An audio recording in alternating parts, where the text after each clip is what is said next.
What's up, all you minties? This is the Uncanny Omar from Near Mint Condition, the home of collected editions, and welcome to your advance overview of the Miles Morales Spider-Man Omnibus Volume 2 from Marvel Comics.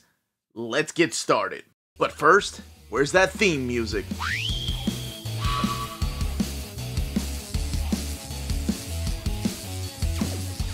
And welcome back, everybody. Now, before getting started, I do want to give a huge thank you to David Gabriel and the fine folks at Marvel for sending us an advance copy of this omnibus. This omnibus is due out in the direct market and book market on December 20th or 21st, depending on where you get your books. And speaking of direct market, book market, what we're looking at here is the Patrick Brown cover. This is the one that's the direct market cover. On the left-hand side is your standard edition cover by Sarah Pichelli. And if you notice, again, the spines are different. But let's bring it back to this copy. So up here you have Miles Morales, Spider-Man.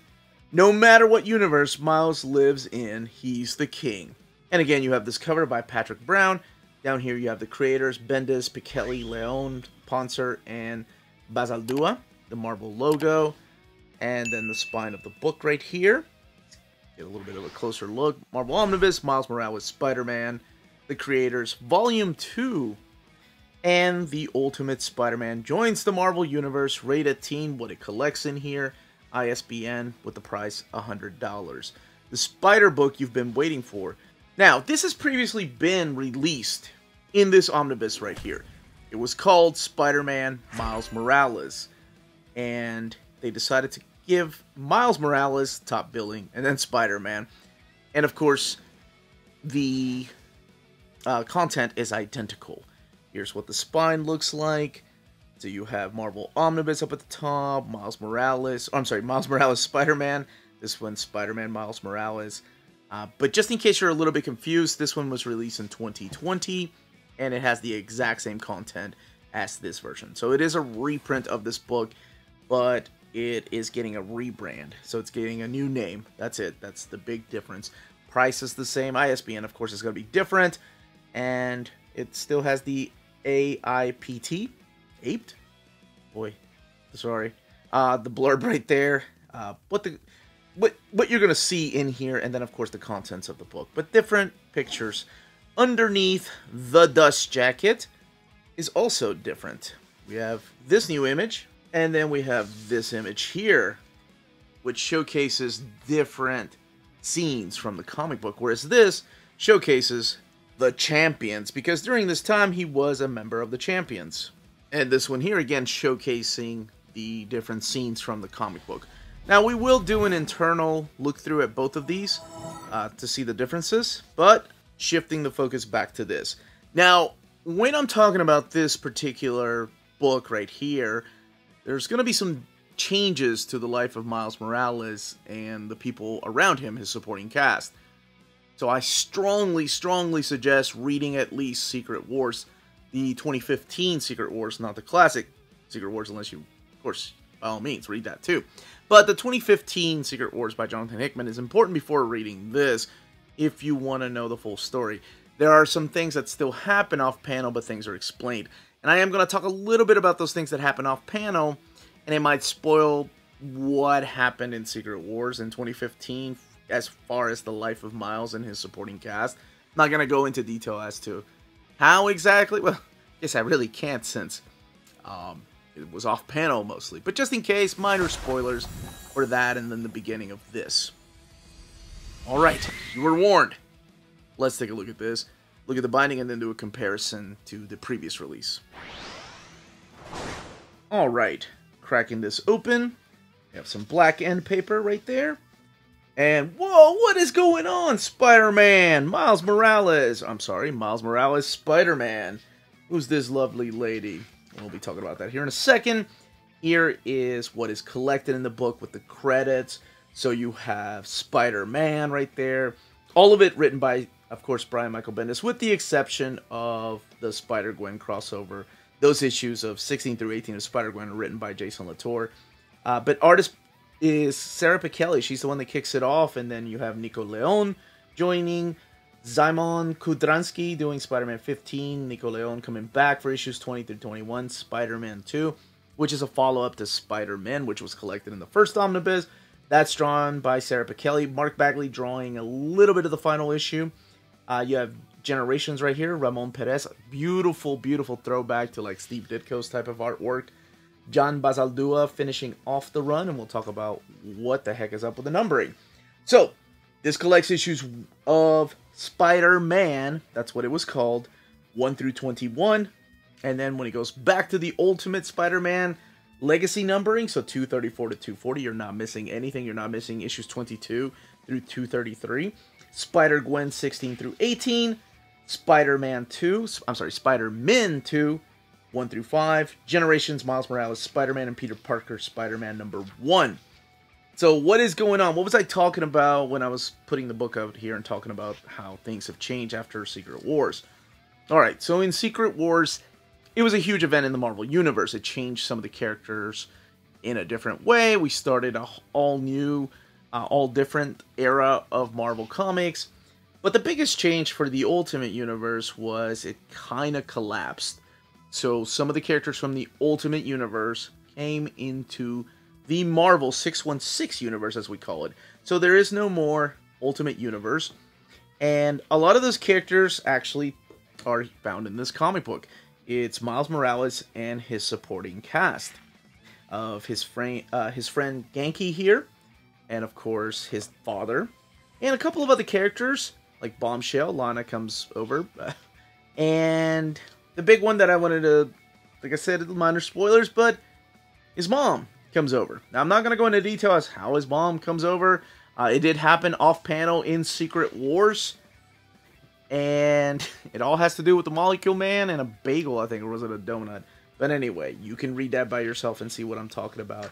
And for people that don't know exactly what I'm talking about when I'm saying his mom came over, of course she did with the rest of his family. Well, by reading the first volume, you'll see why. Alright, so this all kicks off with Spider-Man Miles Morales now in the 616 universe. We have him fighting Blackheart here. He's joining the Avengers in a big fight against Blackheart. He's using Captain America's shield. This is the kid that taught himself how to fight. He didn't really have a proper mentor, if you will. Up until Jessica Drew showed up and shield started helping him. I love the relationship he has with his parents. His grandmother comes into play, and she starts scolding him about the grades that he has in school. He gets to hang out with a lot of the young heroes, because there are a lot more young heroes in the 616 universe compared to the Ultimate Universe. And one of them is Miss Marvel. So yes, during this time, he also ends up joining the Champions. So if you want to read that book, of course, you're more than welcome to. Do you need to read that book to enjoy this? Absolutely not.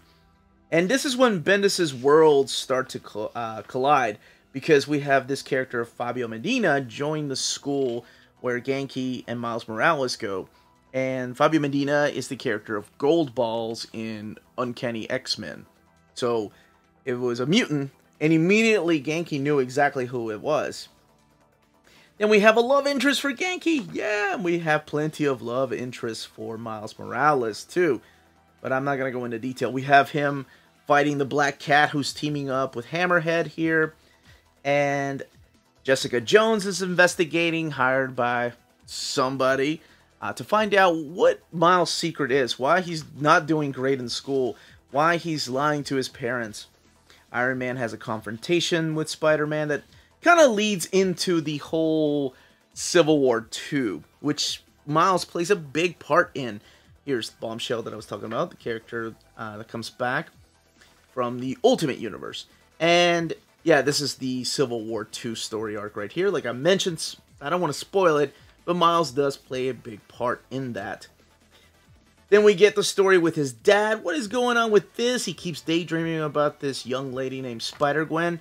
And in this particular story that starts off with a fight against the Ringer, he gets transported into Spider-Gwen's universe. Because Spider-Gwen, if you've seen my overview of that omnibus, comes from another Earth, comes from a different universe than ours.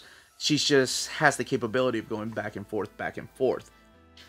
So, of course, that leads into a lot of miscommunication, team up, and then at the end they decide what they want to be for each other. But that's a cute crossover. This is some of the supporting cast that plays bigger roles here. You have Genki, his friend, Gold Balls, and Bombshell right there. There's what I really liked about this run, more than I think the superheroics, was the dynamic between him and his parents and his life in school. I thought Bendis balanced that really well compared to the previous volume. I thought it was done better in this particular volume. Black Cat seriously plays a big role in here. Shout out to The Legend of Zelda. Hells yes. Now, towards the end of this, I can't really show exactly what's happening. I'll show some of the artwork, of course. This is the storyline that takes Miles all the way to Japan. And then we get the Spider-Man 2 little mini-series back here with Taskmaster, all just vamped up a little bit. And, you know, I think a lot of people didn't really like that follow-up to Spider-Man, because it meant a lot less when he's teaming up with Peter Parker Spider-Man. This storyline right here, this is the Generations Miles Morales Spider-Man and Peter Parker Spider-Man. So somehow, without going into spoilers, Miles Morales journeys back to the simpler time of Peter Parker, back when he was in high school, back when Peter Parker's biggest hurdle in life was Flash Thompson. So you can find out how exactly he got here and how he's able to come back to his regular timeline. This, to me, felt like a love letter to the Stan Lee, Steve Ditko era. Well, I mean, of course it has to. But even in the style and the composition and the panel layouts, there's a lot of love to Ditko in here. When we return to the 616 universe, we have the Iron Spider. Now he is forming the new Sinister Six. So the new Sinister Six are the characters of Sandman, Hobgoblin, Electro, like I mentioned, Iron Spider, Bombshell, and Spot. So that's the new Sinister Six. Also, other appearances here, twists and turns, and a big reveal that I don't want to spoil, so I don't want to go any further than this. But this is what the artwork looks like. I don't think I spoiled it in my original overview of the Spider-Man Miles Morales Omnibus, but just in case, I'm not spoiling it here. All the way in the back matter, we have some extras, like variant covers, and actually, I think all it is just variant covers. No, I take it back. There is something sweet back here. So all the way in the back, you find the letter from Brian Michael Bendis, because this ends his run on Spider-Man. For 18 years, since Ultimate Spider-Man started in the year 2000, he wrote Spider-Man, moved into Miles Morales, and he talks about his love for the character. He talks about the popularity of Miles Morales. He never expected it to be what it is. And yeah, he ends up leaving the book, and it's a heartfelt letter talking to his fans, how much he's going to miss the character of Miles. I'm just going to skip a little bit through here. I've always loved that cover right there by Julian Totino Tedesco. This is the connecting covers right here of Spider-Man. And more Spider-Man covers and Generations variants. That's an awesome variant right there by Mark Bagley. And I can't show the Mark Bagley art because it's towards the end of issue 5 of Spider-Man when things get wrapped up. The art process and character sketches here. That's right, some of these characters you may see in the Spider-Gwen crossover. Keep going back to that page right there. Alright, as far as the binding of the book has 856 pages, and again, retails for $100. So, we're going to compare it here to the original printing. This one was printed at the iMac printer. And the paper stock in this, you can see some of the art bleed through. But I think my biggest issue was with the binding of the book, because there is a lot of gutter. I haven't seen this much gutter loss in a book in a long time. And I think I mainly noticed when rereading this a couple weeks ago that the words here, I mean, you can't, even if you're stretching it out like this, you have to hold it like this. Can't be read. Now, of course, that might be just my copy, because they get better towards the middle of the book, but you're going to notice it a lot towards the beginning, basically because there's so many spread pages through the first couple of issues. Well, actually, throughout the entire book, there's a lot of spread pages. But art like this gets lost. You have to like hold it down like that. And yes, it does have thinner paper than the Thing Omnibus, for example. It's got this like slicker, thinner paper. So we are going to compare it. Actually, let's do that now. All right, you have the original printing up there, the new printing here. Original printing is printed at the Leo Paper Company in China. And this book actually lays over nicer than the Leo Paper printing. So you even have a different image right there. And you have a different image there. So it immediately looks different. It is the exact same content though. Just keep that in mind. Again, this is the iMac and this is the Leo paper. Up at the top, I have to hold this down because just the way the book lays over. And let's keep an eye on the colors and the gutter loss. Mainly right here. You get a little more gutter loss here. For example, you can see the window over there. Whereas here you have to hold the book down. I can't even get the window right there. As far as the color, looks a little more faded out in the new printing than the original printing. Now this is the page I wanted to look at. It is a little bit better in the original printing than this printing, as you can tell just by looking at the N up there compared to the N here. Like, you can't even see the width. There we go. Whereas here, I mean, you also have to do that, but... And I do have to point things out like that. Like, there's more gutter loss here than the original printing. The paper stock in the original printing seems a little bit thicker than the paper stock in the new printing. Let's see here. So, with Miles' dad, you can see his head a lot more. Whereas here, you have to really hold it down. I know it doesn't bother everybody, but I want to make sure I'm thorough with the overviews to do it justice. Here we go. This is a prime example, maybe, I can use. Alright, so with this page, yeah, you have to really hold it down to make sure both of his eyes can be seen. Whereas here, I mean, if the book laid over better, I think you would be able to see them a lot easier. Let's look towards the middle. Now, by the time we get to the middle of the book, you can see the book is laying over a little bit better. Not as bad as the front, but still not as good as here. 'Cause, I mean, see the guy's face if you hold it down like this. And here, the guy's face is right there already. Very minimal difference, but still a difference. You know, if you're comparing both of them.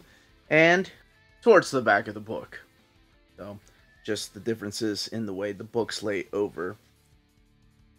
Really, this isn't that bad.